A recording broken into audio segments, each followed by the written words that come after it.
అధికారంలోకి వచ్చి 15 నెలలు. దీని మీద మీ స్పందన ఏంటి? వచ్చిన 3 నెలల్లోనే విజయవాడ మెడికల్ కాలేజీ నుంచి నిర్మాణం దాకా 6.3 కిలోమీటర్ ఫ్లైఓవర్ శాంక్షన్ చేయించుకున్నాం. పార్లమెంట్ లో ఎక్కువ క్వశ్చన్స్ మీరే చేశారు, ఎక్కువ సార్లు కూడా మీరే మాట్లాడారు.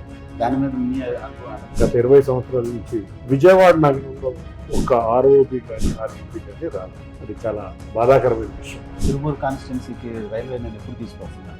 ఈ సంవత్సర కాలంలో తీసుకొచ్చే విధంగా నా వంతు ప్రయత్నం అయితే నేను చేస్తాను. డిఫెన్స్ అకాడమీ, లెదర్ పార్క్, ఇదంతా వరకు స్థలం అనేది తిరువురులో దొరకడం చాలా కష్టంగా ఉంది. మొత్తం 120 ఎకరాలు కావాలి. లిఫ్ట్ ఇరిగేషన్ దురదృష్టవశాత్తు మనం ఆర్థిక పరిస్థితి బాగా ఆ ఫైల్ పెండింగ్ లో ఉంది. తమ్మసాని చంద్రశేఖర్ గారికి ఆ బ్రిడ్జ్ విషయంలో ఒక మార్క్ అనేది వచ్చింది. చిన్ని గారికి 15 నెలల్లో ఏ మార్క్ ఉంది? నేను 7 ఆర్ఓబీలు శాంక్షన్ చేయించుకున్నాను. టెండర్ స్టేజ్ లో ఉన్నాయి. శంకుస్థాపనకి వెళ్ళిపోతున్నాయి. కేసినేని చిన్ని అనే బ్రాండ్, ఆ నేమ్ అనేది, సో ఆ మార్క్ అనేది ఎప్పుడు కనిపిస్తుంది? తప్పకుండా నా మార్కు గౌరవ ముఖ్యమంత్రి గారి సహకారంతో నా మార్క్ అనేది తప్పకుండా విజయవాడ నగరంలో ఉండబోతుంది.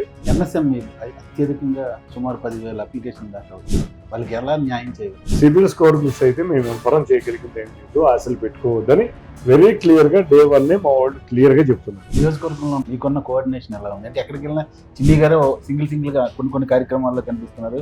నా 7 నియోజకవర్గాల్లో నా దగ్గర ఉన్న కోఆర్డినేషన్ గౌరవ ముఖ్యమంత్రి గారు కూడా బాగా చేస్తున్నాం. ఇదే కోఆర్డినేషన్ చేయమని చెప్పారు. కొత్తగా వచ్చిన కార్పొరేషన్ అధికారంలోకి వచ్చినాక చాలా మంది మీ చుట్టూ చేరారు. వాళ్ళకే మీరు ఎక్కువ ప్రయారిటీ ఇస్తున్నారు, లేకపోతే మీ ఎమ్మెల్యేలు కానీ ప్రయారిటీ ఇస్తున్నారు అనేది ఒక అపోహ. మీరు ఎటువంటి గ్యాసిప్స్ చెప్పొద్దు, ఫోటోతో చూపించండి. కేసినేని చిన్ని గారు ఎందుకు అంత ప్రెస్టీజియస్ గా తీసుకున్నారు విజయవాడ?